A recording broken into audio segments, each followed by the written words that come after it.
തങ്ങളുടെ merit, സർവീസിലെ merit തെളിയിച്ച ആളുകളാണ് എൻ പ്രശാന്തും ഡോക്ടർ ബി അശോകും. കാരണം അവരുടെ മെറിറ്റ് എന്ന് പറഞ്ഞാൽ അവർ സർവീസിൽ ഇരുന്ന കാലത്ത് കൃത്യമായി അവർക്ക് കൊടുത്ത ജോലികൾ ഭംഗിയായി നിർവഹിച്ചവരാണ്. നമുക്കറിയാം, പ്രശാന്ത് ബ്രോ എന്നാണ് പ്രശാന്തിനെ കോഴിക്കോട് കളക്ടറൊക്കെ ആയിരിക്കുമ്പോൾ വിളിച്ചിരുന്നത്. ഒരുപാട് ജനകീയമായ വിഷയങ്ങളിൽ ഇടപെടുകയും ജനങ്ങൾക്ക് പ്രിയപ്പെട്ടവനാവുകയും ചെയ്ത ആളാണ് പ്രശാന്ത്. പക്ഷെ പ്രശ്നം എന്തായി, രണ്ടുപേർക്ക് സംഭവിച്ചു. അതുപോലെ അശോകും KSEBയുടെ ഹെഡായിരുന്നിട്ടും യൂണിവേഴ്സിറ്റി വൈസ് ചാൻസലർ, അതുപോലെയുള്ള നിരവധി ഉത്തരവാദിത്തപ്പെട്ട ജോലികൾ ഏൽപ്പിച്ച് ചെയ്തിട്ടുള്ള ആളാണ്. ഇവർ രണ്ടുപേരുടെയും പ്രശ്നം വളരെ സങ്കുചിതമായ താല്പര്യത്തോടെ IAS ഹയറാർക്കിയിൽ ഇരിക്കുന്ന ചിലർ അതിശക്തമായി ഇടപെടുകയും ഇവരെ ഒതുക്കുകയും പല രൂപത്തിൽ ഇവരെ മാറ്റുകയും ഇവർക്ക് കോടതിയിൽ പോകേണ്ടി വരികയും, പ്രത്യേകിച്ചും അശോകിന് കോടതിയിൽ പോയി തന്റെ സർവീസിലേക്ക് തിരിച്ചു വരേണ്ടി വരികയും ഒക്കെ ചെയ്ത സാഹചര്യമുണ്ടായി. അതിൽ ഇതിൽ രണ്ടുപേരുടെ കേസിലും ഒന്നാം പ്രതി എന്ന് പറയാവുന്നത് ഇപ്പോഴത്തെ ചീഫ് സെക്രട്ടറി, ഒരുപക്ഷെ ഈ മാസം വിരമിക്കുന്ന ജയതിലകാണ്. ജയതിലകിനെ സംബന്ധിച്ച് ഒരുപാട് ആരോപണങ്ങൾ ഇതിനു മുമ്പ് തന്നെ ഉണ്ടായിട്ടുണ്ട്. ഇപ്പൊ നമുക്കറിയാം, മരംമുറി കേസിൽ മരം മുറിക്കാൻ ആവശ്യമായ ഒരു ഉത്തരവ് ഒരു ചെറിയ കാലത്തേക്ക് കൊടുക്കുകയും, അദ്ദേഹം റവന്യൂ പ്രിൻസിപ്പൽ സെക്രട്ടറി ആയിരിക്കുമ്പോഴാണ്, അഡീഷണൽ ചീഫ് സെക്രട്ടറി റവന്യൂ, ആ സമയത്ത് കുറച്ചു കാലത്തേക്ക് ഒരു ഉത്തരവ് കൊടുക്കുകയും മരമുറി ടീം മരം മുറിക്കുകയും മരം മുറിച്ച് പ്രശ്നമായപ്പോൾ ആ ഉത്തരവ് പിൻവലിക്കുകയും ചെയ്ത ആളാണ്. ഇത് വളരെ വിചിത്രമായ ഒരു കാര്യമാണ്. ഒരു മരം മുറിക്കാൻ ഉത്തരവിട്ടിട്ട് ആ മരം മുറിച്ചു കഴിഞ്ഞിട്ട് ആ ഉത്തരവ് പിൻവലിച്ചാൽ ആ ഉത്തരവ് ശരിയായിരുന്നോ തെറ്റായിരുന്നോ, അതുകൊണ്ടുണ്ടായ ഇമ്പാക്ട് എന്താണ്? അതുപോലെ നിരവധി കാര്യങ്ങൾ നമുക്ക് പ്രത്യക്ഷമായുണ്ട്. ഇവരെ പ്രത്യേകിച്ചും ബി അശോകിനെ ഒതുക്കുക എന്നത് വേണ്ടിയാണ്. ഇക്കാര്യത്തിൽ പലതവണ മുഖ്യമന്ത്രി അടക്കമുള്ള ആളുകൾക്ക് പരാതി കൊടുത്തു. ഒരു പരാതിയും സ്വീകരിച്ചില്ല എന്ന് മാത്രമല്ല, ഭരണകൂടം ഈ അഴിമതിക്കാരായ അല്ലെങ്കിൽ പക്ഷപാതപരമായി പ്രവർത്തിക്കുന്ന ഉദ്യോഗസ്ഥരെ കൂടെ നിന്നു. ഇവരെ പരിഗണിച്ചതേയില്ല. പ്രശാന്തിനെ സംബന്ധിച്ചിടത്തോളം പ്രശാന്ത് വളരെ രസകരമായ ഒരു ക്യാരക്ടറാണ്. അദ്ദേഹം സോഷ്യൽ മീഡിയ വളരെ മുമ്പേ തന്നെ ശക്തമായി ഉപയോഗിക്കുന്ന ആളാണ്. അദ്ദേഹം ജനകീയമായ വിഷയങ്ങൾ അദ്ദേഹം സോഷ്യൽ മീഡിയയിൽ ഇടുന്നു. അത് ഗവൺമെന്റ് വിമർശനമൊന്നും ആയിരുന്നില്ല. ഏത് തരത്തിൽ സർക്കാർ സർവീസ് പ്രവർത്തിക്കണം എന്ന് പറയാൻ ഒരു ഉദ്യോഗസ്ഥന് അവകാശമുണ്ടോ? അതിൽ മുഖ്യമന്ത്രിയോ അല്ലെങ്കിൽ ചീഫ് സെക്രട്ടറിയോ ഒന്നും പ്രതിയായിരുന്നില്ല. ഇന്ന രീതിയിൽ പ്രവർത്തിക്കണം. അദ്ദേഹം പുസ്തകം എഴുതുന്നു, അദ്ദേഹത്തെ സസ്പെൻഡ് ചെയ്ത് അവിടെ നിർത്തുന്നു. പിന്നെ വേറെ ഒന്നും സംഭവിക്കുന്നില്ല. പ്രശാന്ത് ബ്രോ പിന്നെ പ്രശാന്ത് അന്യനാവും. അത്തരത്തിലുള്ള ഉദ്യോഗസ്ഥന്മാർ സർവീസിൽ ഉണ്ടാവണമെന്നും അവരെ കേൾക്കാനെങ്കിലും നമ്മുടെ ഭരണകൂടങ്ങൾ തയ്യാറാവണം എന്നുമായിരുന്നു അവരാവശ്യപ്പെട്ടത്. അവരെ കേട്ടില്ല എന്ന് മാത്രമല്ല, അവർ കൊടുക്കുന്ന മറുപടികൾ തൃപ്തികരമല്ല എന്ന രൂപത്തിൽ കൊടുക്കുകയും അവസാനം CAT അടക്കമുള്ള സ്ഥാപനങ്ങളിൽ അവർക്ക് പോകേണ്ടി വരികയും ഒക്കെ ചെയ്തത് നമ്മൾ കണ്ടു. അപ്പോ എന്താണ് IASകാരോട് ഒരു ഗവൺമെന്റ് എടുക്കുന്ന സമീപനം? ഞാൻ എല്ലാ IASകാരെയും ന്യായീകരിക്കാനോ എല്ലാ IASകാരും മോശക്കാരാണെന്ന് പറയാനോ അല്ല. ആ ഒരു ഹൈറാർക്കിയാണ്. ആ ഹൈറാർക്കിയിൽ താഴെയുള്ള ഉദ്യോഗസ്ഥൻ ഇവിടെ ഒരു തെറ്റ് സംഭവിക്കുന്നു എന്ന് ചൂണ്ടിക്കാട്ടിയാൽ അതെങ്ങനെയാണ് കണ്ടത്? ഇപ്പൊ കിഫ്ബിയെ സംബന്ധിച്ച് ഇപ്പൊ ധവളപത്രം പുറത്തു വന്നു. കിഫ്ബി സംബന്ധിച്ച് തനിക്കുള്ള അഭിപ്രായ വ്യത്യാസങ്ങൾ കൃത്യമായി തുറന്നു പറഞ്ഞ ആളാണ് അശോക്. KSEBയിലുള്ള കാലത്ത് അവിടുത്തെ യൂണിയൻ രാജാക്കന്മാരുമായി അദ്ദേഹത്തിന് യോജിച്ചു പോകാൻ കഴിയാതെ യൂണിയൻകാരാണ് അവിടെ ഭരണം നടത്തുന്നത്. ഭരണകക്ഷി യൂണിയൻ വലിയ തോതിൽ ഭരണം നടത്തും. അതിലെ തെറ്റുകൾ അദ്ദേഹം തുറന്നു കാണിക്കുന്നു. ഇങ്ങനെയല്ല ഇവിടെ വേണ്ടത്, KSEB മെച്ചപ്പെടണമെങ്കിൽ ഇങ്ങനെയല്ല ചെയ്യേണ്ടതെന്ന് പറയുന്നു. പക്ഷേ ഒന്നും സംഭവിക്കുന്നില്ല.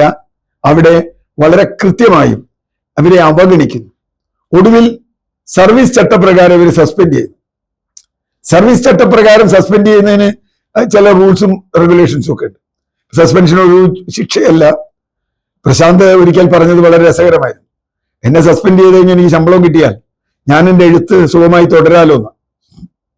അങ്ങനെ എഴുത്ത് നിരന്തരമായി പ്രശാന്ത് ബ്രോ തുടർന്നുകൊണ്ടിരുന്നു. അശോകും നിരന്തരമായി ക്രിറ്റിസിസം ഉയർത്തിക്കൊണ്ടിരുന്നു. ഇപ്പൊ ഗവൺമെന്റിന് എന്താ സംഭവിച്ചത്?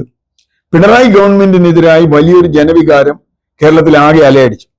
വേണമെങ്കിൽ നമുക്ക് പറയാം, ആ ജനവികാരം കണ്ടിട്ട് ഇവർ രണ്ടുപേരും എതിർ നിലപാടെടുത്തതാണ്. പക്ഷെ അങ്ങനെയല്ല സംഭവിച്ചത്.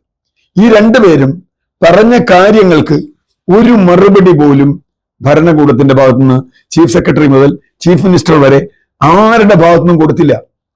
ഉന്നയിച്ച വിഷയങ്ങൾ തെറ്റാണെങ്കിൽ അത് പറയണ്ടേ, അത് പറയുന്നില്ല. ശരിയാണെങ്കിൽ നടപ്പാക്കണ്ടേ, അത് ചെയ്യുന്നില്ല.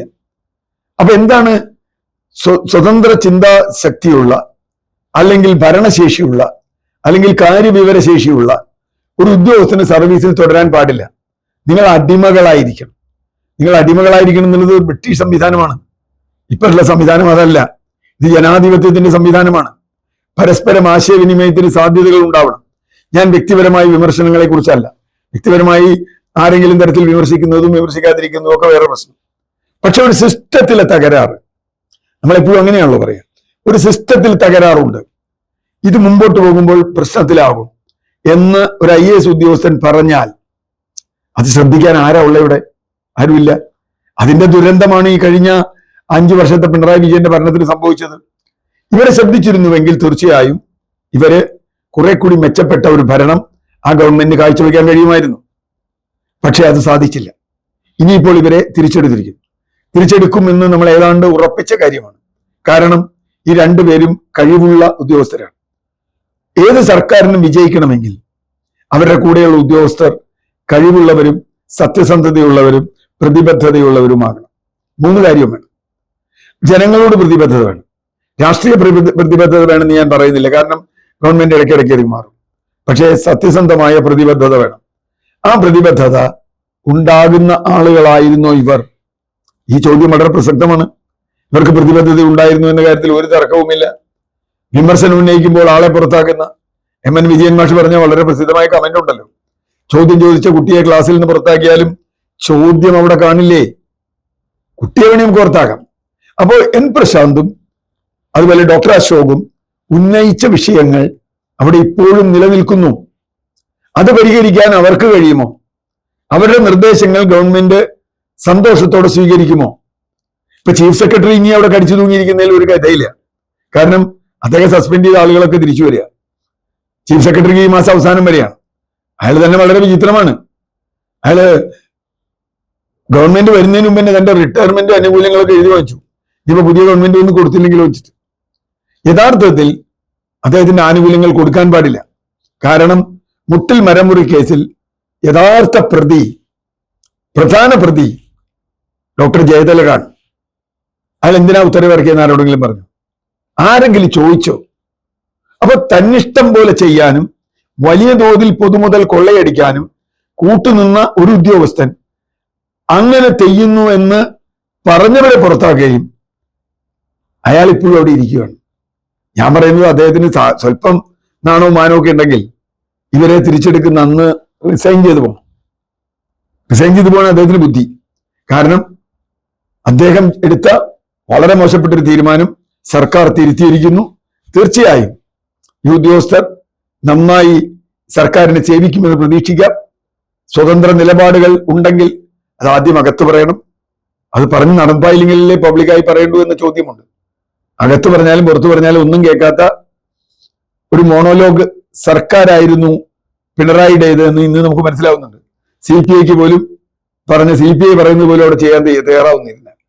അതുകൊണ്ട് ഈ 2 ഉദ്യോഗസ്ഥർ കേരളത്തിന്റെ സിവിൽ സർവീസിൽ മെച്ചപ്പെട്ട സേവനങ്ങൾ ചെയ്യാൻ സാധ്യമാകട്ടെ. അവരെ തിരിച്ചെടുത്ത സർക്കാരിന് അഭിനന്ദനങ്ങൾ. കാരണം നമുക്ക് IAS ഉദ്യോഗസ്ഥർ അല്ലെങ്കിൽ തന്നെ വളരെ കുറവാണ്. പലരും കേരളത്തിലേക്ക് വരാൻ മടിയാണ്. അതുകൊണ്ട് ഇവരുടെ സേവനങ്ങൾ ഉപയോഗിക്കട്ടെ. അത് നല്ല തീരുമാനമാണെന്ന് കാലം തെളിയിക്കട്ടെ.